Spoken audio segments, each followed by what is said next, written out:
You know, a great leader can only see what you give them access to. Being seen happens at the intersection of a person, a problem, and your productivity. Opportunity shows up where the person's need meets your consistency of output and your practice of delivering and executing on what it is you do already well. Peter and Andrew weren't sitting around, they were casting their net into the sea. When Jesus walked by, they were fishing. They caught his attention doing what they were already trained to do. Welcome back, everybody. I'm Dr. Stephen, and this is the Take Care and Live podcast. And this podcast helps people like you and I build real momentum in everyday life. There are 3 points I want to talk about when we talk about the role of a leader: being someone who sees you, because great leaders see you. Jesus didn't randomly bump into Peter and Andrew hoping they would be somebody he could invest in. He saw them.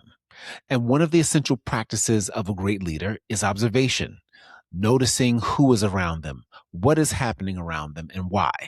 But a great leader can only see what's been made accessible to them. Number one is your potential is only observable if it's accessible. If you're talented but hiding, not actively working your craft or minding your business, or mining your business, I should say, or not showing up faithfully, you are not putting yourself in an environment to be seen. Peter and Andrew weren't sitting around, they were casting their net into the sea. When Jesus walked by, they were fishing. They caught his attention doing what they were already trained to do. I remember when I was pursuing my first school leadership position as an assistant principal in New York City, I was working at a middle school where I had been teaching for a number of years. And there was a secretary who wasn't normally assigned to our school who was working there during the summer. And she noticed one day and said to me, "Stephen, what do you do around here?" She said, "Mr. Peters, what do you do around here? It seems like you're running everything." I said, "Well, I'm actually working on my finishing on my internship to become an assistant principal, looking for an assistant principal job." And she went on to ask me, "Well, what is the areas you supervise? What is it that you want to do?" I said, "Well, I was a master and have been a master social studies teacher. I teach literacy and I also teach special education. And those are the areas of specialization I'd love to supervise if I become an assistant principal." And she said, "Interesting, because the school where I work full time, the person who just left that role was responsible for those areas." And so I said, interesting. So she tells me her school. I find out who the principal is. I send an email introduction with my resume attached. I get my portfolio of work as a teacher and the results I've produced, and my experiences in my school leadership development program and my internship work I was doing in school leadership, to show what I could offer to the role. And boldly and without much trepidation at all, I made a visit to the school. I did my own cold visit to the school, and I introduced myself to the front desk. And I took a seat. And the principal came out, welcomed me into her office. She was actually assuming that I was there for a literacy teacher position that they had been conducting interviews for that day. And as I came into her office, I greeted her colleague next to her, and told her that I heard that they were looking for an assistant principal and that I was looking for a position myself and wanted to talk about it. And so she graciously invited me to sit, began to ask me more about myself as she went through my portfolio and used my portfolio to ask me some more questions. And in that brief 10 to 15-minute interaction, I could get the sense that she was interested, that I had captured her attention. But before I even got to her, it was the secretary who saw me. She saw me because I was busy minding my own business, doing what I was being trained to do. And that sparked the curiosity in her to come and approach me and ask me, "What is it you do?" Which of course led to the next open door, or the door that I walked into, hoping that it would create an open door. The person who sees you may not be the person who can promote you, but they can hold the informational capital that unleashes access to the opportunity that will get you there. That's point number two. The person who sees you may not be the person who can promote you, but they can hold the informational capital that unleashes the access to the opportunity that will get you there. Sometimes the person who sees you is not the person with decision-making power, but their possession of information that connects you to the person who does can make all the difference. Informational capital is a strategic asset of possessing information that enables access to opportunities, decision makers, resources, and experiences that would otherwise be unaccessible or unavailable to you had that information not been shared. Though the secretary didn't have positional power to make a decision to open the door of opportunity for me, she certainly had the informational capital that could be leveraged to create access to the decision makers who could facilitate me into that opportunity. And in fact, it did. Because after that initial visit, the principal invited me back for a longer conversation to get a sense of who I was, my responsibility. Could I handle the work? What was my capacity of time? How did I relate to people? How did I handle conflict? What made or didn't make me a valuable asset to the team where I was? How did I experience being, or how would I experience being in a cultural environment that was very different from myself in the school that I was a part of? What would my experience of adapting to that environment look like? A lot of those questions were asked by the person who could make decision-making power as a result of the person who had informational capital to share with me that the opportunity exists, which led me to the decision-making power individual who ended up saying yes and offering me the position to be the assistant principal at that school. That position became the starting point for the school leadership work I would do later as principal and as a leadership coach of principals and as a turnaround principal some years later for two other schools.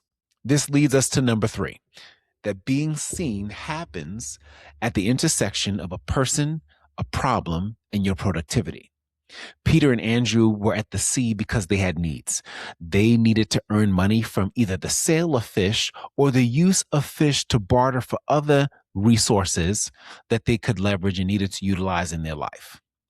In the same way, opportunity shows up where the person's need meets your consistency of output, where a person's need meets your ability and your practice of delivering and executing on what it is you do already well.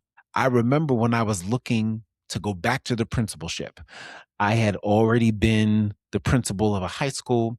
I had served as a state turnaround coach in another state, coaching principals and transforming their low performing schools, working with them and their teams. I'd already done the work of going back to nonprofit and doing training of educators to help them adapt strategies that would turn around results in their classroom. I'd done all of those things at various leadership levels, and I wanted to go back to the work of the principalship, but tackle another grade level. Wanted to go do elementary school after having led a charter school for a period of time as well. That was also elementary school. And so I had applied to a few very select positions. And I remember that a colleague that I worked with, where we were state turnaround coaches together at the time, helping to facilitate the turnaround of schools and working with principals, he called me and he said, "Look, I had a superintendent that just called me and asked me a lot of questions about you. Wanted to know about your work ethic, your reputation, were you trustworthy? How did colleagues feel about you? And this person I didn't know had a friendship with the superintendent of the district that I applied to. But it was his knowing of my work that precipitated his ability to communicate me and what I did and who I was to that superintendent, that then led to the open door to invite me in for an interview, which resulted in me getting the job to lead the school that I was hoping to become a principal of. And so being seen happens at the intersection of a person, a problem, and your productivity. A need exists. Person involved in your life sees you, has the dilemma, and has a sense of your productivity and utilizes that as a resource to help make determination about the value you'll add to the environment that they're in. So, what is my takeaway for you today? Being seen is never passive. Jesus wasn't passive when he saw Peter and Andrew. Being committed to your work and doing what you were trained to do, leveraging your skills and your craft, being productive, being faithful, those things create an environment for you to be seen. Jesus was intentional in his search. He was observing their diligence. He was observing their craft. He was observing how they were leveraging their time. He was watching them. And as a result of seeing what they were doing, he was able to cast a vision for their potential and how it could be used in a new direction. In the same way, Jesus does that with us. He sees us. He looks for us intentionally. He observes our diligence. He observes how we cultivate our craft, how we leverage our time. And if in fact he's watching you, which I believe he is, that he's watching us, you should expect that others with the power to change the trajectory of your life are watching too. So here's my challenge for you this week. I want you to identify one place that you've been hiding, one talent, one skill, one area where you have not been putting in the work or your commitment to display it, to show it, to make it known, but to practice it and decide what is the one actionable step you're going to take to begin to exercise that talent, that skill, that area of expertise. Then I want you to identify one person in your life who may not hold the positional power to help change the trajectory of where you want to go or where you sense you should be going, but they may hold the informational capital for you. So they may not necessarily be someone with power, but there's someone with access to someone who has the decision-making power that can make all the difference. And then reach out to that person directly and let them know what you're doing and see what they can do to help support the expansion of your horizons, the translation of your talent, the current domain where you're functioning right now to where it could be in the foreseeable future. Scripture tells us that whatever we do, we are to do with all of our heart and do it as unto the Lord, not for people. So the objective here is not for you to try to find a way to be seen, but to work wholeheartedly, commit wholeheartedly to what it is you should be doing. Invest in what you already know to do. And that will take you out of hiding. Because remember, your potential is only observable if it's accessible. The person who sees you may not be the person who can promote you, but they could hold the informational capital that unleashes access to the opportunity that can get you there. And finally, being seen happens at the intersection of a person, a problem, and your productivity. So hiding is not an alternative. You're not invisible. And even when you think no one else is watching, know that God is watching. So let him be the standard for how you work and the level of commitment you're willing to give, so that you're working for an applause that's much greater than that of people.